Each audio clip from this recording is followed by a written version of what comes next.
Okay, ये question आपके साथ में डिस्कस करने जा रहा हूं।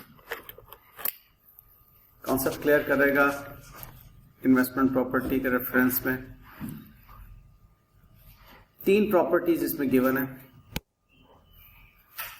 क्वेश्चन ये है कि Victoria owns several properties and has a year end of 31st December.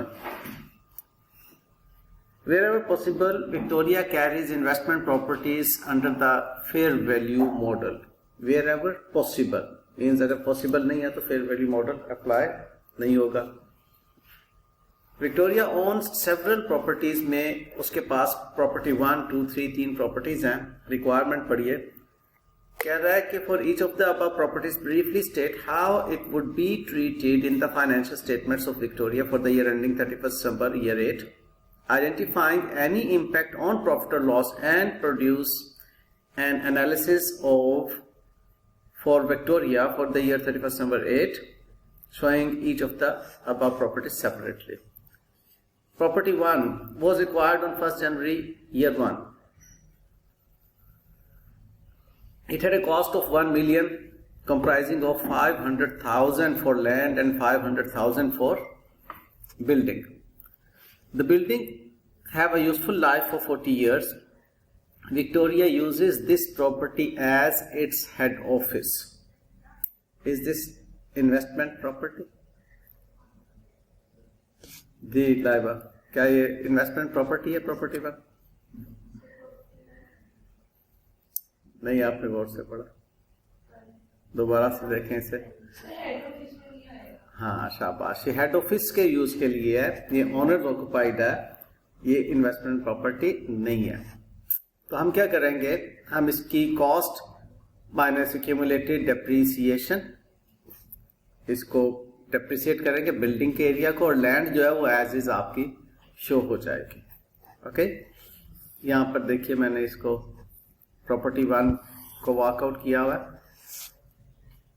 Cost आपके पास है और एक्यूमुलेटेड डेप्रीसिएशन आप किस तरह से ले रहे हैं, इसकी 40 इयर्स, ठीक है, बिल्डिंग की जो लाइफ है 40 इयर्स पे डिवाइड करेंगे, आपके पास 12,500 for the year depreciation workout होगी।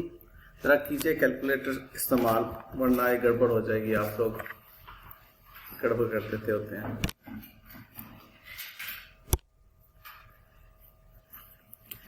कैलकुलेटर इस्तेमाल कीजिए और इसकी डेप्रिसिएशन मुझे वर्कआउट करके दीजिए प्लीज। कितने साल हो चुके हैं आपके ईयर 1 से लेके ईयर 8 तक, ठीक है। तो 1 साल की 12,500 और 8 सालों की 100,000, ये मैंने वर्किंग यहां पर की।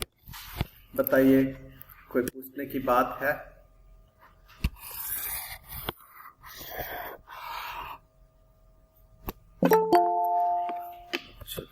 बच्चे आ ही गए।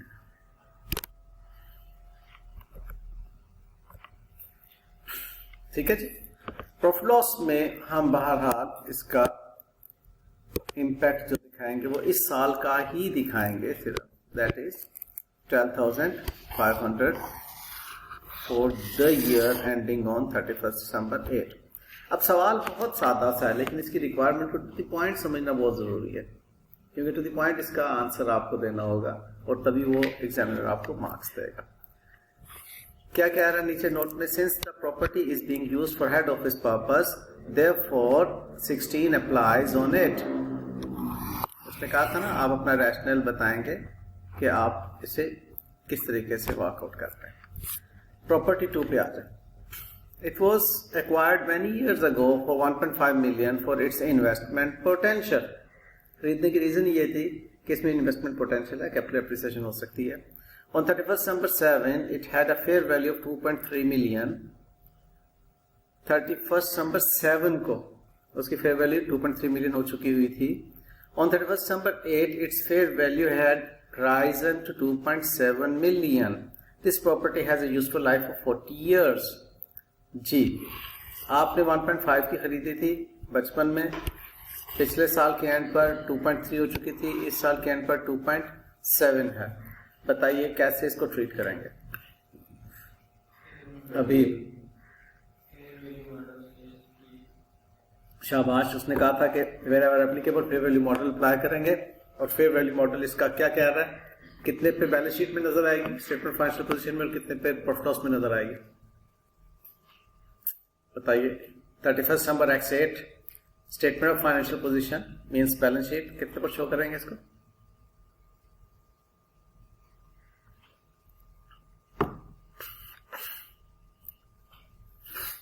बैलेंस शीट में कितने पे, अमाउंट बोल दो। शाबाश, 2.7 पर बैलेंस शीट में 2.7 मिलियन, और प्रॉफिट लॉस पे 0.4, क्योंकि वो 0.4 जो है ये अब इसकी gain on remeasurement of property, investment property. ठीक है बेटे जी, कोई पूछने की बात है किसी बच्चे की? ये ऑनलाइन बच्चे क्लियर है? Yes sir. इनकम में जाएगी। जी बेटे क्या कह रही हो? जी हमारा गेन है, ये हम अदर इनकम के नाम से लेके जाएंगे प्रॉफिट लॉस में अदर इनकम से इसको शो कर देंगे, gain on remeasurement of investment property at fair value. ठीक है, ये आपकी अदर इनकम में आप शो कर दिया। ठीक है बेटे? जी सर। गुड। किसी और बच्चे ने कोई सवाल पूछना है? Okay, wonderful. तो ये हमारी चूंकि इन्वेस्टमेंट पोटेंशियल रखती थी, इसलिए हमने उसको उसकी फेयर वैल्यू पर मेजर किया। अब थर्ड प्रॉपर्टी की तरफ हम चलते हैं। इसका हमने यहाँ पे डिस्क्लोजर जो नोट दिया है, since the property was acquired for investment purposes therefore fair value model is being used over here. अब नंबर 3 पर तशरीफ लाइए। नंबर 3 कहता है 30 जून X2 for 2 million for its investment potential. ये भी हमने इन्वेस्टमेंट पोटेंशियल के लिए खरीदी थी। Directors believe that the fair value of this property was 3 million. ये माहिन आपने बताना है मुझे। डायरेक्टर्स कह रहे थे कि जी 3 मिलियन इसकी फेयर वैल्यू होगी। ऑन 31 दिसंबर X7, अच्छा ये X7 कौन के कहना ये था, and 3.5 million on 31 December X8। ये डायरेक्टर्स का कहना था कि 3 मिलियन ये पिछले साल के एंड पर और 3.5 मिलियन इस साल के एंड पर होगी। However, due to the specialized nature of this property, these figures cannot be corroborated. This property has a useful life of 50 years.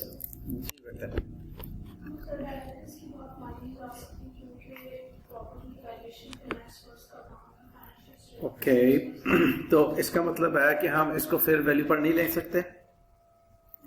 Okay, फिर हम इसे कैसे शो करेंगे अपनी बैलेंस शीट में?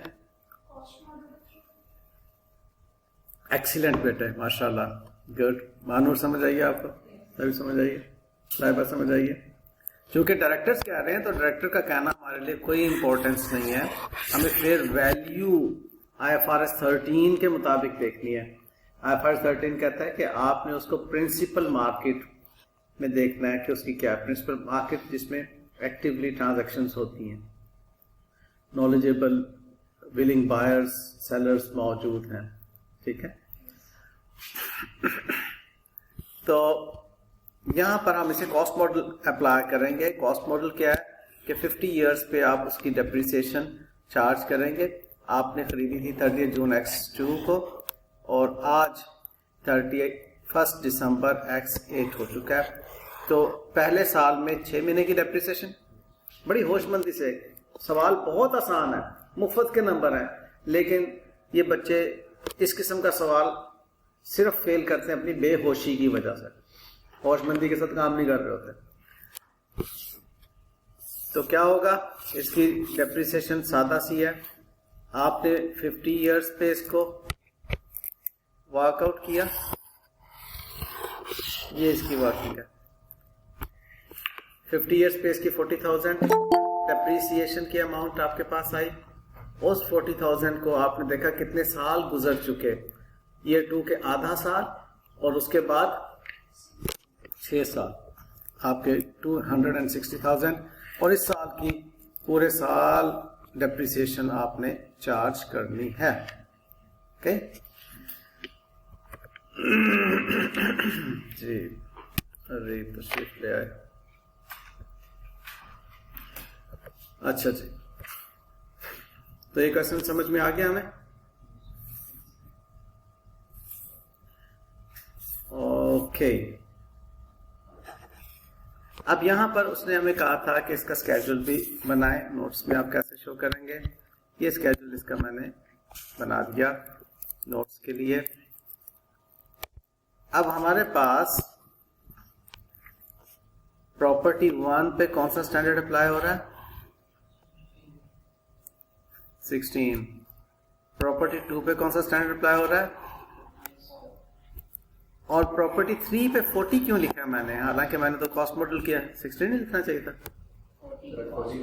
यस, कॉस्ट मॉडल दोनों में है, 40 और 16 में, और ये इन्वेस्टमेंट प्रॉपर्टी ही है। उसने लिखा इन्वेस्टमेंट प्रॉपर्टी के तौर पे से खरीदा आपने, इन्वेस्टमेंट पोटेंशियल है उसमें, इन्वेस्टमेंट प्रॉपर्टी के तौर पे खरीदा, लेकिन उसको आप कॉस्ट मॉडल पे ले रहे हैं, इसलिए आप IAS 40 ही में उसको अकाउंट फॉर करेंगे, ठीक है, और IAS 40 का कॉस्ट मॉडल अप्लाई कर रहे हैं। और ये मैंने आपको स्केड्यूल समझाया था। I take a pause over here, आप इसको थोड़ा सा समझने की कोशिश करेंगे क्योंकि हमने वर्किंग की हुई है।